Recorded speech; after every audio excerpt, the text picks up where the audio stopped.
How do running sandals compare to running shoes? Let me count the ways. This might be a slightly long video because there's a lot of differences that are going to be important to you. I think that running sandals are the ultimate running shoe. They give you just what you need, no more, no less. Remember, people have been going for a run in a pair of sandals for centuries, the modern running shoe since the early 70s. And I'm not saying that just because it's old, it's better, but just because it's new, that doesn't mean it is either. And we'll talk about that in a second. I want to highlight what we call the 3 pillars of natural that are the principles that we use when we make all of our Zero Shoes products. It's natural fit, natural flex or function, and natural feel. So let me go over each one of those. Natural fit. Look at your average running shoe. It's got a narrow toe box. It's got a pointy toe box, not the shape of your foot. Often it'll have arch support that doesn't necessarily match your foot. Suffice it to say, it's not foot shaped. Zero shoes are made for feet. If you look at our sole shapes, they're designed so that it's got a wide toe box, not too wide. I mean, the women's ones are a little more narrow than the men's, so we do have different widths. But suffice it to say, they're wide enough to let your toes splay the way they're supposed to. We don't add unnecessary support. We don't add an elevated heel that can jack up your posture. This is what's referred to as a non-elevated zero-drop sole, so you're standing with natural posture. Let's talk about flex, natural flex or natural function. Your feet are supposed to bend and move. Over a quarter of the bones and joints of your body are in your feet. You're supposed to use those. Shoes do not give you natural movement. They restrict your feet. We refer to them as foot coffins because your feet pretty much go there to die or once they are dead. So our sandals, not surprisingly, tremendously flexible. Look, our 4mm kit. I mean, this is, that's ridiculous. Or even our, hold on, I'm reaching, even our Z Trek sandal, our sport sandal, can roll up into a ball. Even our Z Trail sandal, let me grab that one, can roll up into a ball so that you can let your feet move and bend the way they're supposed to. Natural feel. More nerve endings on the bottom of your feet, on the soles of your feet, than anywhere but your fingertips and your mouth, and that's not an accident either. You're supposed to feel things with your feet because that sends information to your brain about how you're moving. Are you moving effectively, efficiently, safely? Are you stepping on something that you want to step on? Is it pleasant or unpleasant? Are you stepping on it in a way that's good or bad? You need that feedback, and when you put a bunch of padding underneath your foot in a running shoe, you lose that feedback. Our sandals give you different levels of feedback based on what you're doing. Maximal amount of feedback, really great if you're on a road running, for example, or trail-friendly feedback. Still great ground feel with enough protection so that you can handle aggressive trails.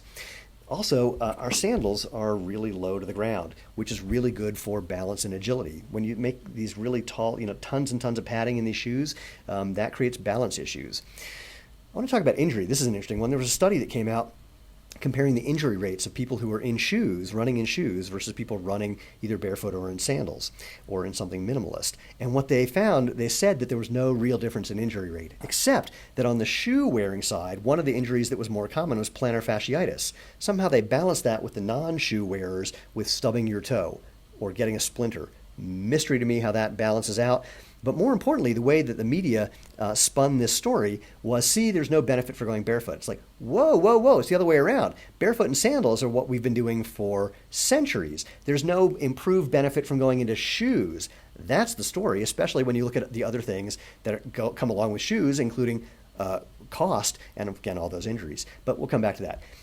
You don't need tons of padding and pronation control. When you put big padding under your heel, Dan Lieberman from Harvard showed that you end up landing on your heel harder that sends this giant spike of force through your ankle, your, what's that called? Your knee, your hip, and your back. When you get out of those and in a pair of sandals, you don't create that kind of force, and that puts less strain on your body. Similarly, your toes, your foot can't, when it doesn't move, that's, again, not good for balance. Your feet are supposed to do this. If you don't let them do this, that function tries to move to your ankle, your knee, your hip, and your back, which aren't designed for those things. So when you get in a pair of sandals where your feet can move more naturally, all that stress gets taken off of all of those joints, we think. What else?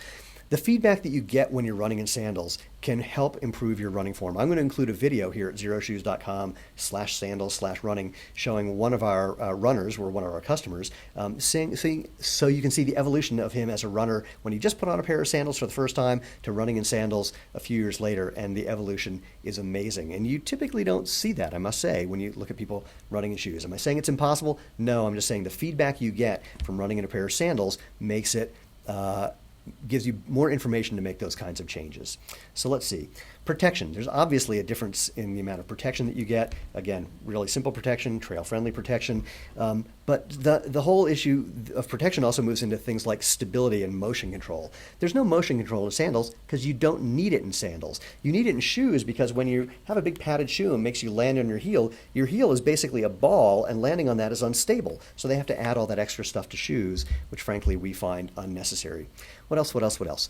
Then all you need after that, the protection you need, something to hold onto your foot. All the crazy things that many running shoes are doing with their uppers is often totally unnecessary. Sandals give you just enough to hold it on your foot, no more, no less, which is great. Then you can customize them. In fact, you can customize the sandal from top to bottom. You can trim our do-it-yourself kits or our venture sandal so you get a perfect fit for your unique foot shape. You can also then decorate your sandals if you're in that kind of mood. You can add a pendant if you like and be kind of spiffy. Or here's something one of our customers did. She painted her toenails and then did beads to match. So if you're in kind of a decorative mood, you can do that as well. Let's talk about cost. Sandals cost less than shoes. We make our products, all of our products, Lena and I believe, we know we could charge more because we see other companies, other sandal companies, charging more than what we charge, and we think our products are better. I mean, we're the only ones who are making products from scratch rather than just stamping things out from existing materials and putting it all together. That's a whole other story. But more importantly, compare the cost. Running shoes can be $150, $175, $200. Our sandals, our do-it-yourself kits start at $19.95, and our products go up to about $90 right now with a whole range in between, so you can find a price that works for you. But the price is not the only factor because it's price plus durability. Running shoes are made to wear out within 300 to 500 miles. The materials they use break down. We're not using materials that break down like that. So our shoes not only cost less, but last longer, so the net effective cost is even lower. So that's another thing to compare. We have people who've been wearing their same pair of Zero shoes for 3, 4, 5 years, and our shoes have a 5,000-mile warranty, true to our tire sandal heritage. Now, look, you don't have to go running in a pair of sandals, just FYI. You can use these for whatever you want. You can use them for hiking, walking, taking a stroll. You can use them as a recovery shoe after you get out of your running shoes because these will let your feet move and bend and flex and get over the fact that they were just in a shoe that requires them to now recover. But that's a whole other story. More importantly, just enjoy them for whatever you like them for. Maybe one day you'll just be taking a stroll and that's all you've ever done in a pair of sandals, but then you see an elevator that you want to catch and you go running for the elevator. You get in the elevator just in time and went, hey, I could have been running in these sandals all along. All right, I'm going to have to go try that tomorrow. Most importantly, as always, we love to say, go out and feel the freedom, feel the fun, and feel the world in your Zero Shoes running sandals.